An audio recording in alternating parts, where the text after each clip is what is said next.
बोलो जयकारा बोल मेरे श्री गुरु महाराज की जय। सभी गुरुमुख प्रेमियों से सप्रेम जय सच्चिदानंद। जिंदगी की हर सुबह कुछ शर्तें लेकर आती हैं।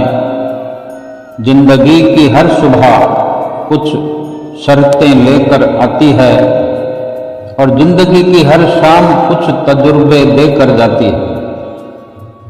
खुद को आप इतना बेहतर बनाएं कि जो कल आप थे आज उससे भी और बेहतर हो जाए। सर्वोत्तम विचार, शुद्ध विचार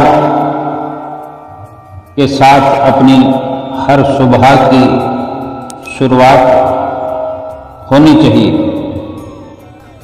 हर किसी के जीवन का हर लम्हा, हर पल कुछ बेहतर होता चला जाए।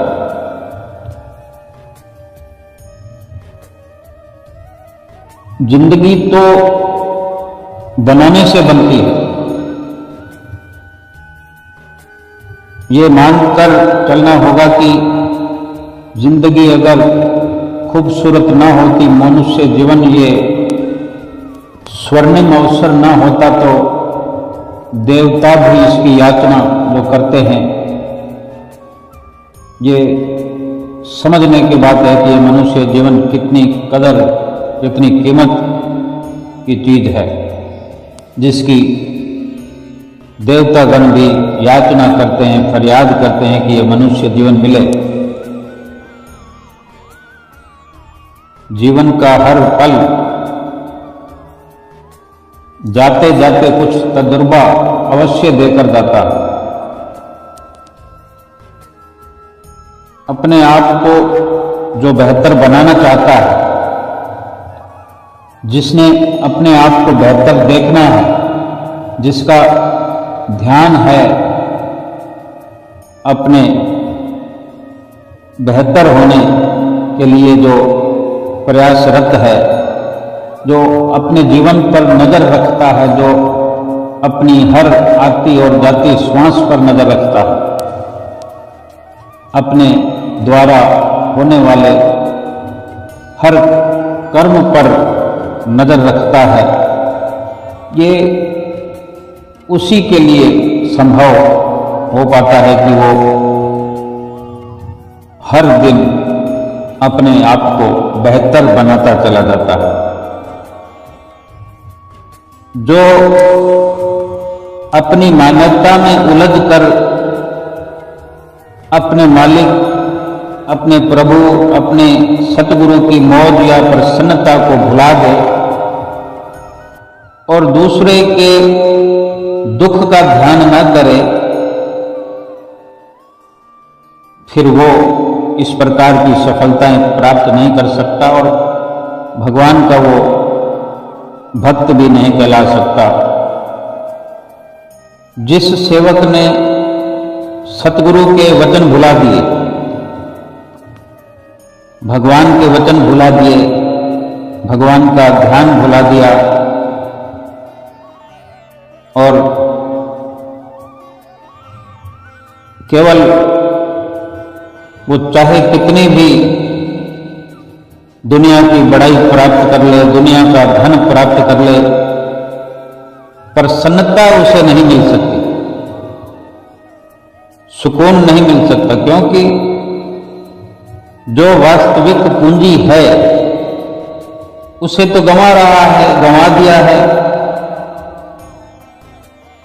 क्योंकि जीवन में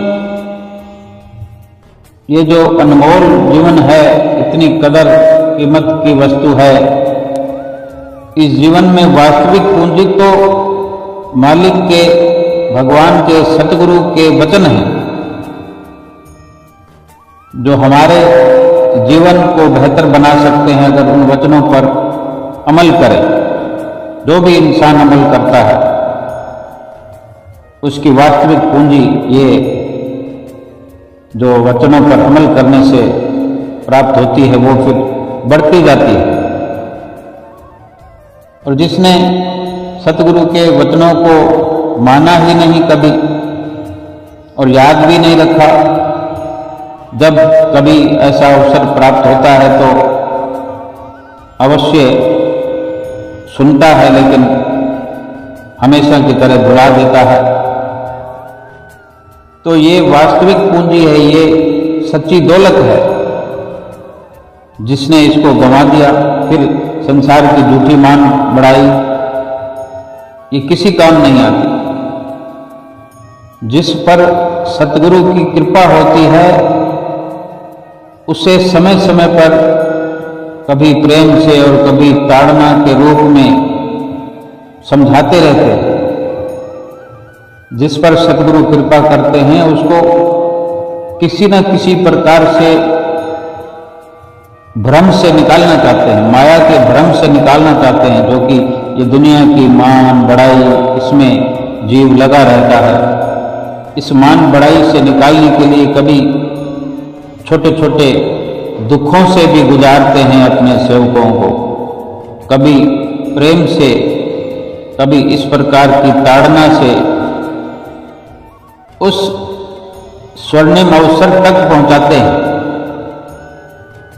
समझाते हैं कि ये भ्रम है माया का, जो तुमने भगवान के वचनों को भुला दिया है और संसार की मान बढ़ाई में लगे पड़े हो।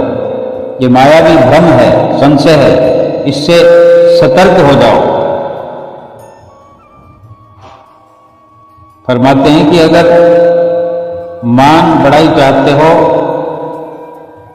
तो फिर सतगुरु के प्रेम रस का पान नहीं कर सकोगे। सेवक को कभी भी ऐसा नहीं सोचना चाहिए भक्ति मार्ग पर चलते हुए कि ये कार्य मैं नहीं कर सकता, ये सेवा मैं नहीं कर सकता, बल्कि खुश होकर शुरुआत करनी चाहिए और अंजाम तक पहुंचना चाहिए। क्योंकि सेवक ये महसूस करे कि मेरे सतगुरु मेरे अंग संग हैं, मुझे भगवान का साथ मिला हुआ है, मैं सब कुछ कर लूंगा उनके आशीर्वाद से, उनकी कृपा से। ये भावना अपने भीतर होनी चाहिए हर सेवक के लिए, ये जरूरी है। क्योंकि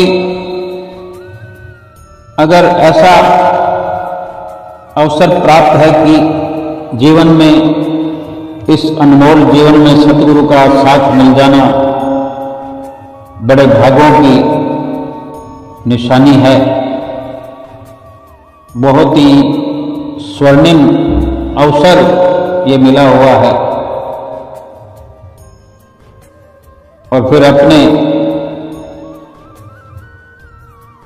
आसपास कैसा वातावरण है, बाहर कैसा वातावरण है, भीतर कैसा वातावरण है, ये भगवान की रचना है। और भगवान ने ही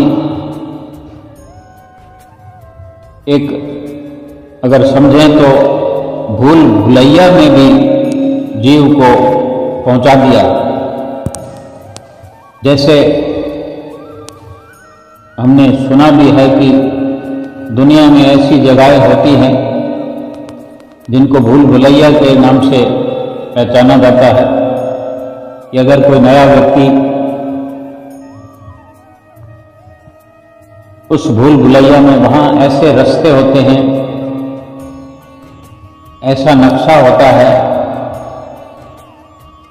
कि फिर नया व्यक्ति जल्दी से समझ नहीं पाता कि मैं कहाँ आ गया हूँ। वो जितनी भी दौड़ लगाता है इधर से उधर, अपने किसी ठिकाने पर नहीं पहुँच सकता। वहाँ से निकलना चाहता है तो घूम फिर कर फिर वहीं आ जाता है। एक बार भूल भुलैया के उस रास्ते पर पड़ जाए फिर वहाँ से निकलना मुश्किल हो जाता है। और अगर कोई साथ में रास्ता समझाने वाला है, उसी के साथ अगर निकलने का प्रयास किया जाता है तो बड़ा आसान हो जाता है, बड़ी आसानी से उस भूल भुलैया से बाहर निकला जा सकता है। ये एक संसारिक उदाहरण है। बाहरी इस शरीर मनुष्य जीवन के लिए जो बाहरी संसार में भूल भुलैया का ये उदाहरण है, लेकिन अब हम विचार करें कि परमात्मा की बनाई भूल भुलैया एक और भी है, वो है इंसान का शरीर। इंसान के शरीर के भीतर भी दो भूल भुलैया हैं। एक है आंखों से नीचे का हिस्सा और दूसरी भूल भुलैया है आंखों के ऊपर, जो ये सर है, ये खोपड़ी है। आंखों से नीचे की भूल भुलैया में खोकर हम उस परमात्मा को भूल जाते हैं और भूले हुए हैं। श्री आरती में भी हम गायन करते हैं, तले की वस्तु गगन ठहरावे, गुरु के शब्द सर से, सो सूरा सो पूरा बल में गो बरते। एक भूल भुलैया ये नीचे है, आंखों से नीचे, जिसको पिंड देश भी कहते हैं। एक भूल भुलैया आंखों से ऊपर है, जिसको ब्रह्मांड देश कहते हैं। आंखों से नीचे की भूल भुलैया में तो खोए हुए ही हैं हम, क्योंकि ये पिंड देश की सीमा है। आंखों से नीचे सारा पिंड देश है। पिंड देश में हमारी सुरती फैल गई है। इसी को ऊपर की ओर ब्रह्मांड देश में पहुंचाने की ओर जो हम आरती में नित्य प्रति गाते हैं, उसमें इशारा है कि तले की वस्तु गगन ठहरावे, गुरु के शब्द सर से। जो ऐसा कर लेता है, यानी नीचे जो हमारी सुरती फैली हुई है, इस पसारे में फंस गई है, इस भूल भुलैया में, पिंड देश की भूल भुलैया में भूली हुई है, इस सुरती को समेट करके ऊपर की ओर, जो ये सुमरन के माध्यम से हो सकता है, सुरत शब्द के योग से माध्यम से होता है, सुरती को ऊपर चढ़ाया जाता है। गगन के न्याय, जिसको ब्रह्मांड देश को इशारे में कहा गया है कि ब्रह्मांड में सुरती को पहुंचाना। इस भूल भुलैया के 9 दरवाजे हैं। शरीर के भीतर जो भूल भुलैया है नीचे की ओर, इसमें 9 दरवाजे हैं। आंखों से नीचे की जो भूल भुलैया है, जिस भूल भुलैया में फंस जाने के कारण भगवान को हम भूल जाते हैं, भगवान का नाम भूल जाते हैं। इसके 9 दरवाजे हैं। कभी किसी दरवाजे से बाहर निकल जाते हैं, यानी बाहर ही बाहर भटकते रहते नीचे के नीचे ही हैं, मायावी देश में।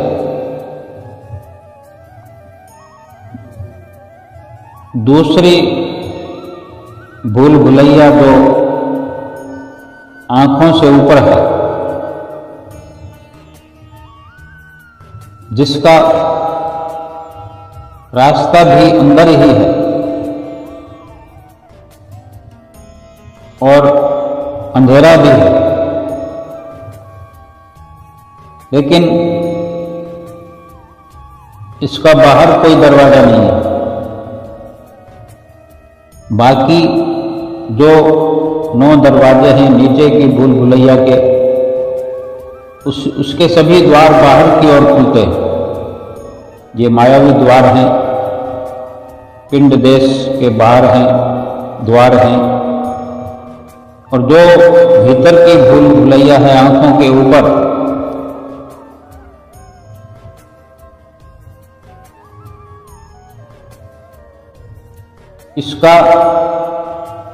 इसके रास्ते का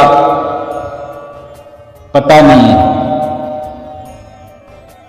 और भीतर अंधेरा है। जो मायावी देश है, पिंड देश है, जिसमें 9 दरवाजे हैं, इसको ढूंढने की, कुछ करने की इंसान जरूरत महसूस नहीं करता। इससे निकलने की कोशिश नहीं करता, क्योंकि उसी भूल भुलैया में, माया में रच पच कर रह गया है। उसी को अपना असली ठिकाना समझ लिया है, वहीं पर रहना स्वीकार कर लिया है। अगर सही प्रकार से देखा जाए तो जो ऊपर की ब्रह्मांड देश की आंखों के ऊपर जो भूल भुलैया है, उसमें अगर पहुंचा जाए, उसमें पहुंचने का प्रयास किया जाए, तो वहां पहुंचने के लिए, वहां प्रवेश करने के लिए अगर साथी मिल जाए, गाइड करने वाला मार्गदर्शक मिल जाए, और वहां के मार्गदर्शक संत सतगुरु हैं, तो उनके मिल जाने से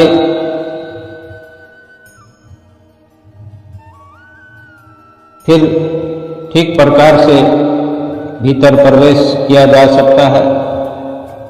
अगर सतगुरु की जिसे रहनुमाई मिल जाती है या मिल गई है, क्योंकि उनके मार्गदर्शन के बिना भीतर प्रवेश नहीं किया जा सकता, क्योंकि उस 10वें द्वार से प्रवेश किया जाता है। वो अंतिम 10वां द्वार है इस शरीर का, जिस द्वार से वो ब्रह्मांड देश की भूल भुलैया में पहुंचा जा सकता है। सतगुरु की अगर रहनुमाई मिले, उनका साथ मिले, क्योंकि उन्हीं के द्वारा युक्ति सीखने को मिलती है, क्योंकि जब तक 9 दरवाजों का संपर्क बंद नहीं किया जाएगा, उन 9 दरवाजों से बाहर निकलना और भीतर प्रवेश करना जब तक बंद नहीं होगा, या यूं कहें कि उन दरवाजों को जब तक बंद नहीं किया जाएगा, तब तक उस 10वें द्वार से प्रवेश नहीं किया जा सकता। क्योंकि ये जो सुरती है, भटक रही है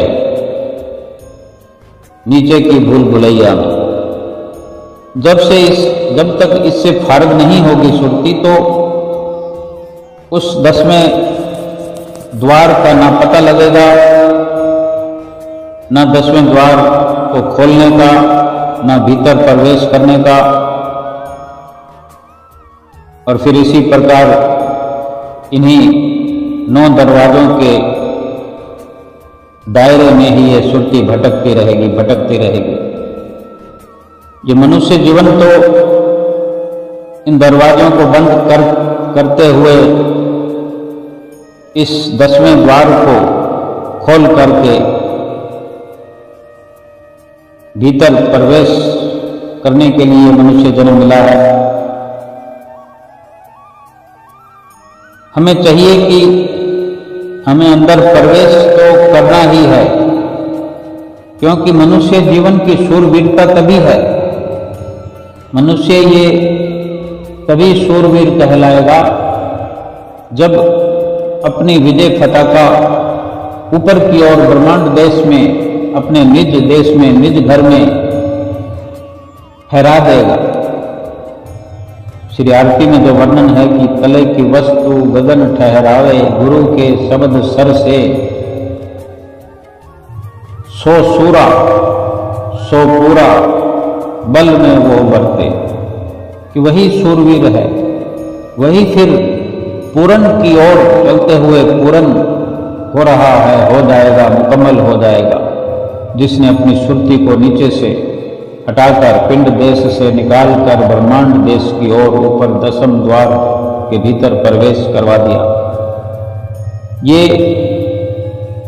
हमें प्रयास करना चाहिए, सतगुरु के सानिध्य में रहकर, उनकी संगत में रहकर, उनकी नजदीकी में रहकर। सतगुरु का सानिध्य, उनकी नजदीकी के ये मायने नहीं है कि सतगुरु के आसपास ही बैठे रहें, जिस्मानी तौर पर, शारीरिक तौर पर उनके साथ बैठे रहें। शारीरिक तौर पर कहीं भी हों हम, जिस्मानी तरीके से, चाहे अपने घर में हो, किसी देश में हो, किसी शहर में हो, किसी कार्य में हो, लेकिन सतगुरु के सानिध्य का, उनकी नजदीकी और उनकी संगत सोबत का यह मतलब है कि उनके जो वचन है, उनका जो सूक्ष्म साथ है, उनका सूक्ष्म एहसास है, उनके सूक्ष्म दर्शन दीदार है, जो हम वहीं 10वें द्वार पर उनको भीतर अपने साथ करें, उनको देखने का प्रयास करें, उनके साथ संगत बनाने का यही जो सीधे सीधे तरीका है, युक्ति है कि उन्हीं के द्वारा बताया गया ये फॉर्मूला है, युक्ति है कि अपने इष्टदेव सतगुरु का ध्यान अपने मस्तक पर धारण करें। आंखों को बंद करते हुए,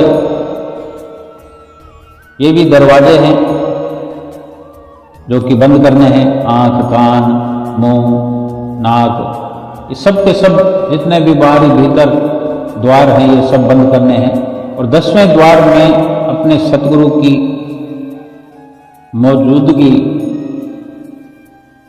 का एहसास हमें करते हुए, उनके दर्शन करते हुए, उनका ख्याल करते हुए, उनका ध्यान करते हुए ये हमने शुरुआत करनी है।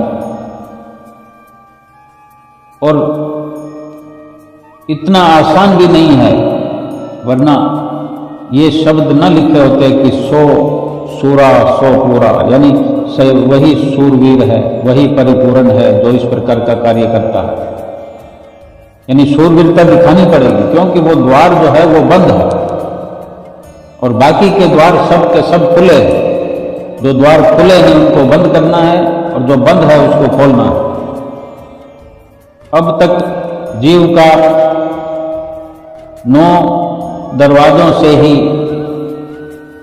आना जाना लगा हुआ है, जो बड़ा आसानी से हो जाता है। अब ये तो अगर एक किसी सांसारिक उदाहरण से भी अगर समझने का प्रयास करें कि नीचे ग्राउंड फ्लोर पर जो भी अवसर प्राप्त होते हैं रहने के, कितनी आसानी से सब हो जाता है। एक कमरे से निकलकर दूसरे में, दूसरे से निकलकर तीसरे में।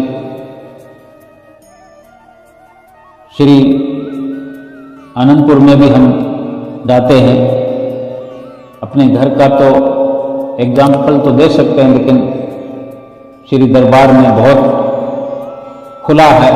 वहाँ पर चाहे जितनी मर्जी गिनती करें कमरों की, हॉल हैं कितने, और जितनी भी जगहें हैं, अच्छा एक समझने के लिए कि वहाँ जितना भी नीचे हम देखें कि नीचे हमारा कमरा है, नीचे दर्शन हॉल है, नीचे मंदिर हॉल है, नीचे शांति भवन है, और नीचे रहने का कमरा है, हजामत घर है, दर्जी खाना है। और जब श्री प्रयाग धाम में प्रवेश करते हैं, वहाँ पर पर्ची बनती है, वो भी नीचे है। बस स्टैंड पर हमारी चाहे बस है, बस में हम आए हैं उर्ली आश्रम से, या अपनी गाड़ी में आए हैं, ऑटो में आए हैं, कार में आए हैं, तो बस स्टैंड पर भी वो भी नीचे ही है, ग्राउंड फ्लोर पर है, जमीन पर है। कहीं कोई परेशानी नहीं होती। वहाँ से सामान लेकर वहाँ चले जाते हैं, वहाँ से लेकर वहाँ चले जाते हैं। फिर अगर तीसरी मंजिल पे कमरा हो और लिफ्ट ना लगी हो, फिर कितनी मुश्किल हो जाएगी अगर हमको दिन में कई बार अपने कमरे में जाना पड़ेगा, कई बार कमरे से वापस बाहर आना पड़ेगा, तो सीढ़ियां चढ़ चढ़ के इंसान परेशान हो जाता है। यही कि अब तक नीचे जो आदत पड़ी हुई है वो बड़ा आसान लगता है, लेकिन असली ठिकाना अगर ऊपर है तो असली ठिकाने में तो जाना ही पड़ेगा। अपना कमरा अगर ऊपर है, तीसरी मंजिल में है, तो वहां तो जाना ही पड़ेगा। अब चाहे कितना भी मुश्किल से जाएं, लेकिन अपने ठिकाने पे तो जाना ही पड़ेगा। इसीलिए कहा गया है कि वो शूरवीर है जो ऊपर की चढ़ाइयां चढ़ता है।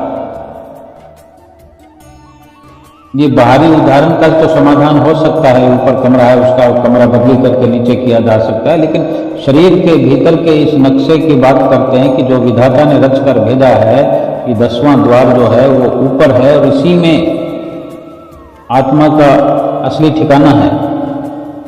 इसको नीचे नहीं किया जा सकता। हाँ, जब तक ये द्वार न खुले, 10वां द्वार न खुले, तब तक ही मुश्किल है। क्योंकि फिर जैसे लिफ्ट लगी हो हमारे ऊपर कमरे में जाने के लिए, फिर तीसरी मंजिल तो क्या 10वीं मंजिल हो तो भी बड़े आराम से चले जा सकते हैं, लेकिन फिर लिफ्ट लगाने के लिए परिश्रम तो करना पड़ेगा।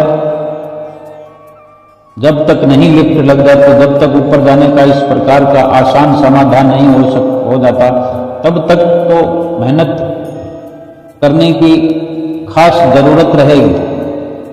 इसी प्रकार शरीर के भीतर जो 9 दरवाजे हैं वो नीचे ग्राउंड फ्लोर पर हैं, वो मायावी देश है, और ये 10वां द्वार जो अब तक खुला नहीं है उसको खोलना है।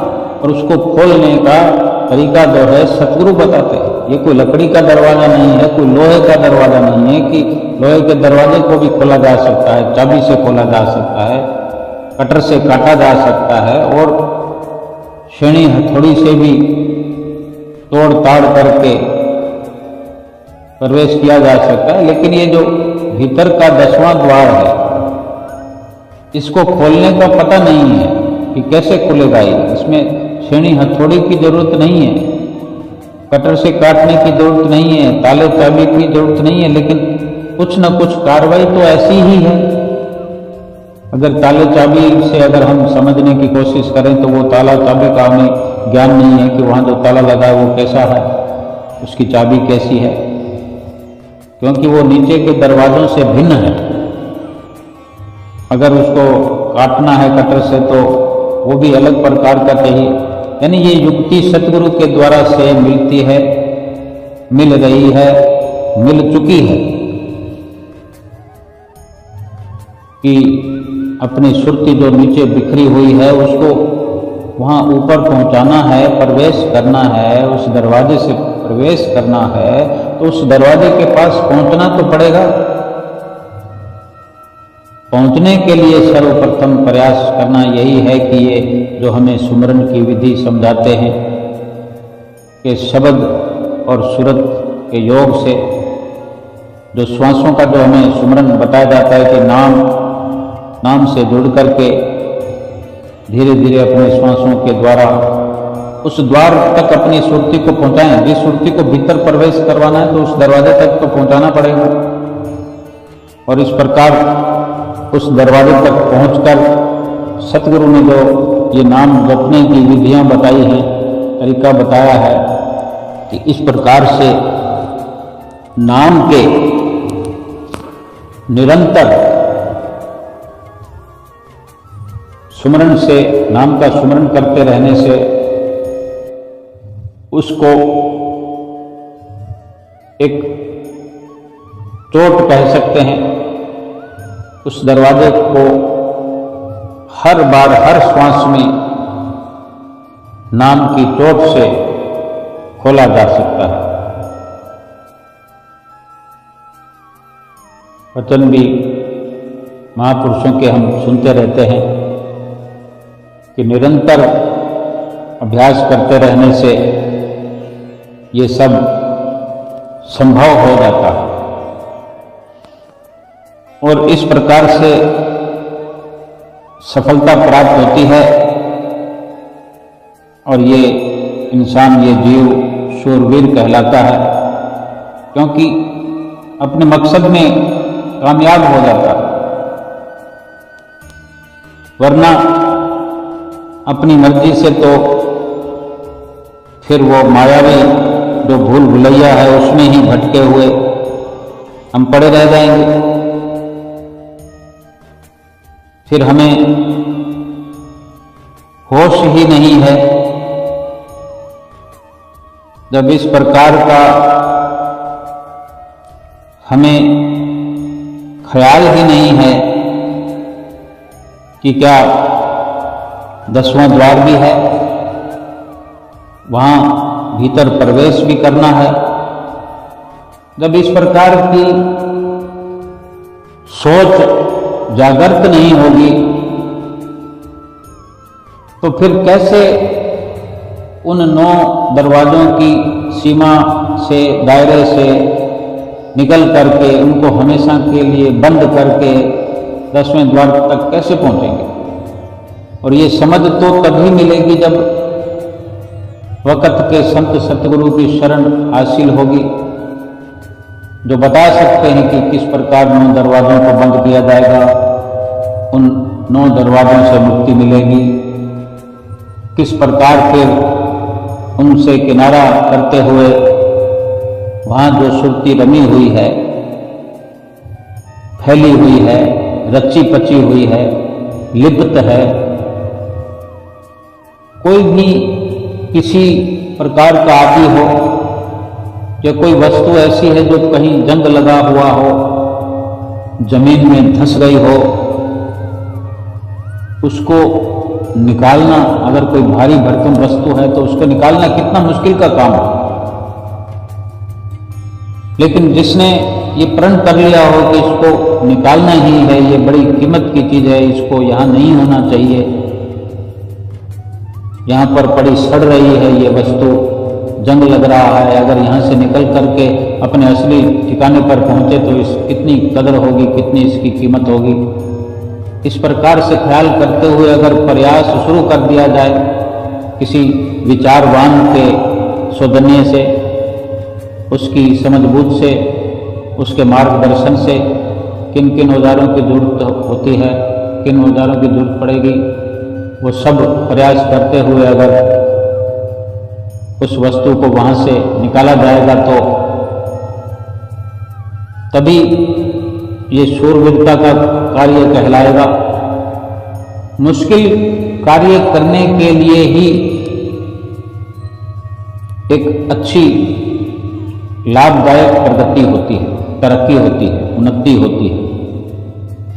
आसान कार्यों से बड़ी उन्नति का पद नहीं मिलता।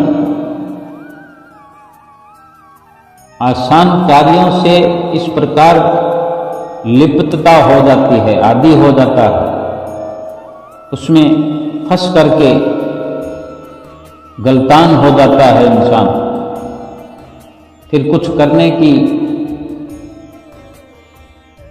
भीतर में उमंग नहीं रहती,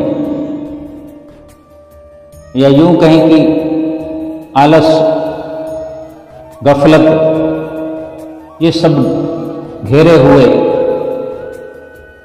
फिर परेशान, अशांत और दुखी होकर के ये जीवन व्यतीत करता रहता है।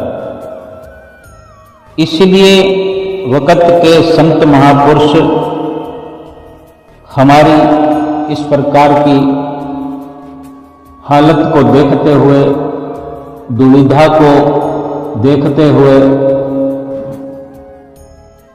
अपनी दया और मेहर बरसाते हैं, अपनी अनुकंपा से, अपने मार्गदर्शन से हमारा मार्गदर्शन करते हैं, हमारा भविष्य उज्जवल बनाने के लिए, हमारा ये लोक और परलोक सुहेला करने के लिए हमें अपने वचनों से अवगत कराते हैं, उस पर चलने का, उन वचनों पर अमल करने का हर संभव तरीका समझाते हैं कि किस प्रकार इस जीवन में, मनुष्य जीवन में लक्ष्य को हासिल करना है, और ये द्वार खुलने से ही असली ठिकाना जो जीवात्मा का है, निज घर है, निज देश है, ब्रह्मांड देश, और इसी ब्रह्मांड देश में निज घर जीवात्मा का है, और अपने उस निज घर की पहचान करते हुए हमें अपने निज घर में पहुंचना है। सतगुरु पहुंचा रहे हैं, हमें हर पल समझा रहे हैं, जतला रहे हैं कि जहाँ हमारी सुरती पिंड देश में फैली हुई है, ये हमारा असली ठिकाना नहीं है, ये मायावी देश है। और जो जीव अविनाशी है और अविनाशी परमात्मा से इसका असली संबंध है, असली उसी देश में हमारी सुरती को, जीव को पहुंचाना चाहते हैं और पहुंचा देते हैं। हमारा ये परम धर्म है कि हम इस प्रकार अपनी सुरती, जो कि माया में बिखरी हुई है, माया में पसरी हुई है, इसका सही मूल्यांकन करते हुए अपनी सुरती को इस मायावी देश से, माया की हदों से निकाल करके, पिंड देश से निकाल करके ब्रह्मांड देश की ओर सफर कराते हुए अपने निज घर की ओर पहुंचाने का सफल प्रयास करें, और हर वक्त अपने इस मंजिल पर पहुंचने का प्रयास करते रहें। हर पल इस ख्याल के साथ सफर करें कि मेरी सुरती का, मेरी जीवात्मा का जो सही ठिकाना है वो परमात्मा का निज देश, जो कि जिस पर सुमरन के माध्यम से, ध्यान के माध्यम से पहुंचा जा सकता है, और सतगुरु ही इस कार्य में सफलता दिलाने वाले हैं। इसलिए हर वक्त सतगुरु का ध्यान भीतर बसा रहे। सतगुरु के अलावा जीव का ये कार्य कोई और नहीं कर सकता, क्योंकि ये कार्य करने के लिए ही संत महापुरुष इस धराधाम पर अवतरित हुए हैं। जीवों को सुख पहुंचाने के लिए, जीवात्मा को उसके असली स्थान पर पहुंचाने के लिए। सद्गुरु के अलावा इस दुनिया में कोई दूसरा और इस जीव का हितैषी नहीं है, ना ही इस कार्य को कर सकने वाला है। सतगुरु का ध्यान अगर हर वक्त गुरुमुख प्रेमी अपने हृदय में बसाकर रखते हैं,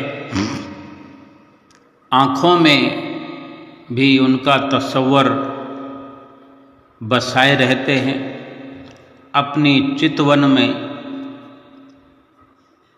चित्तवृत्तियों में सतगुरु का वचन समय समय पर जो सुना करते हैं, उन वचनों को अपनी चित्तवृत्तियों में बसा करके रखने से, उनका ध्यान करने से, उनका तस्वर आँखों में बसाए रखने से हर वक्त सतगुरु की ही याद बनी रहेगी।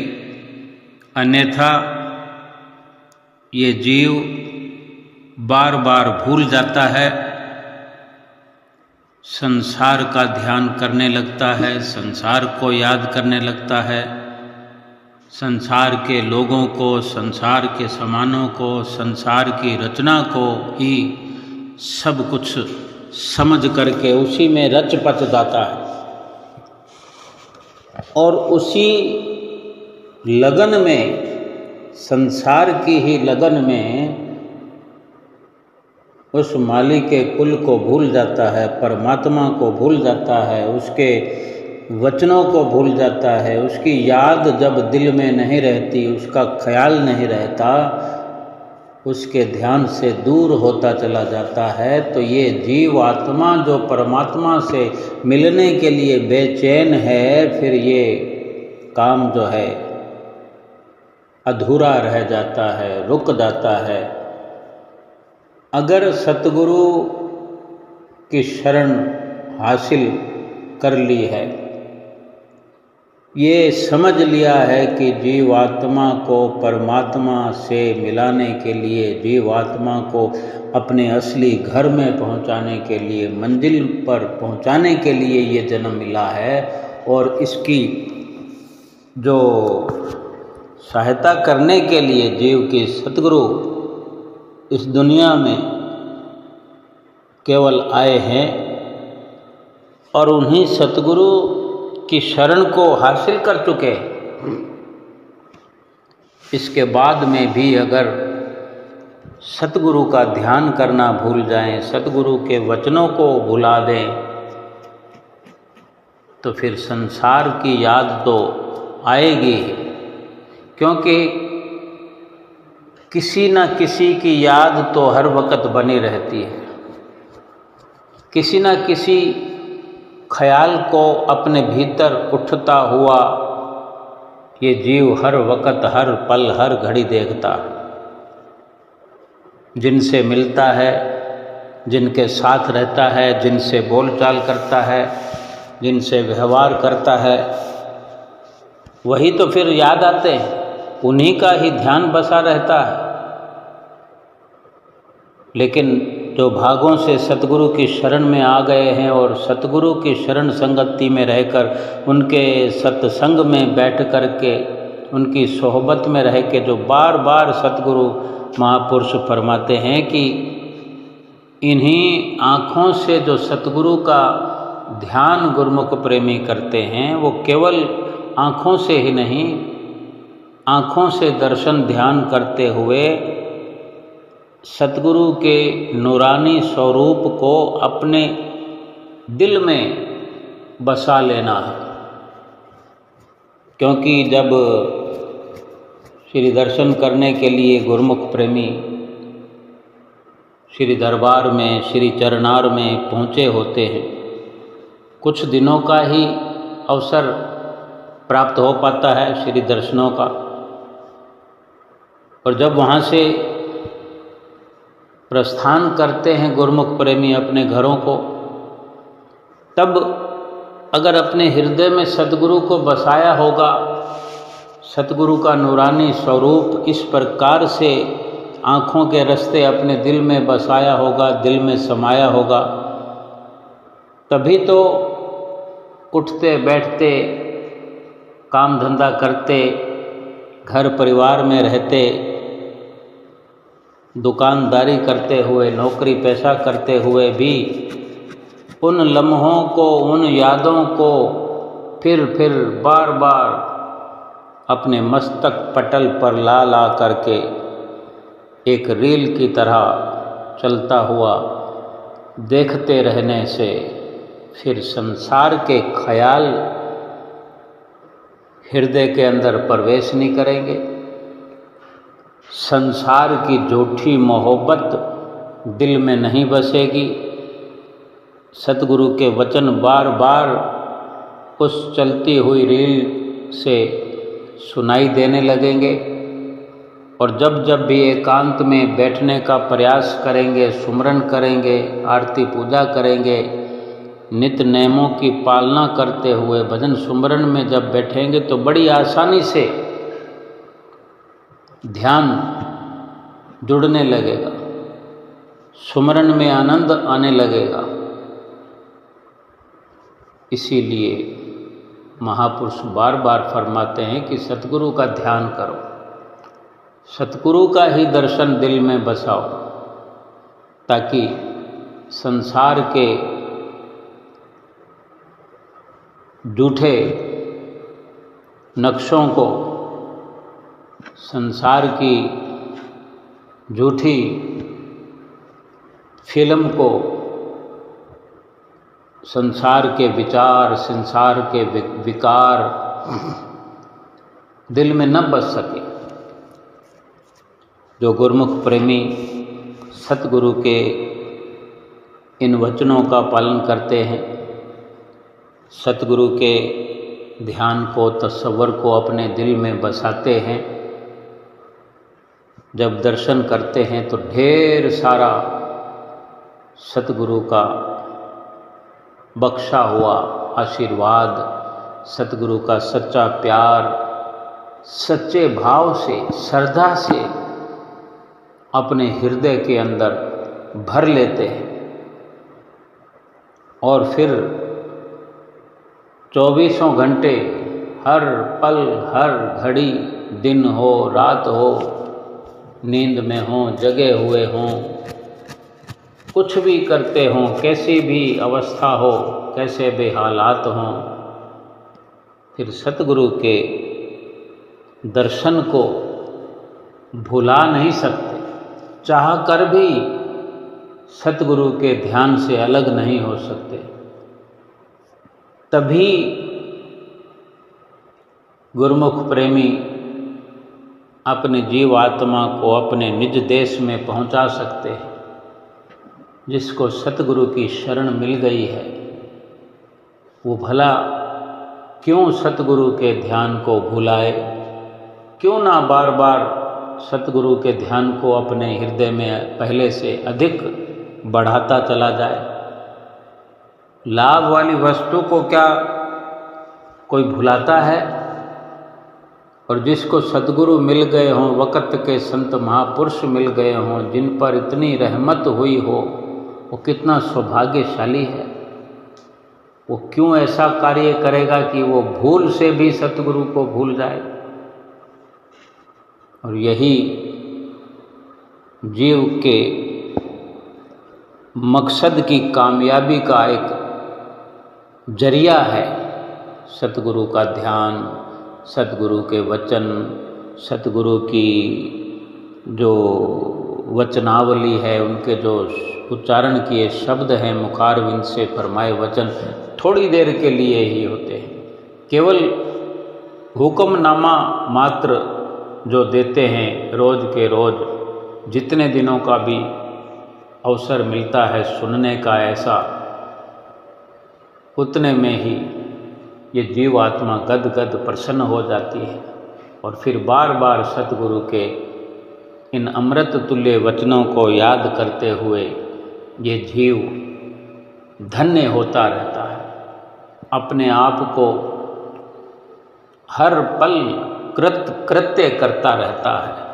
और यही इस जीवन का सच्चा लाभ है, और यही जीवन का असली मकसद है, जो सतगुरु के आशीर्वाद से जीव का पूरा हो रहा है और इसी प्रकार अपने मकसद को पूरा करते हुए लोक सुखी और परलोक सुहेला बनाना है और जीवात्मा को इसके निज घर में पहुंचा देना है। बोलो जयकारा बोल मेरे श्री गुरु महाराज की जय।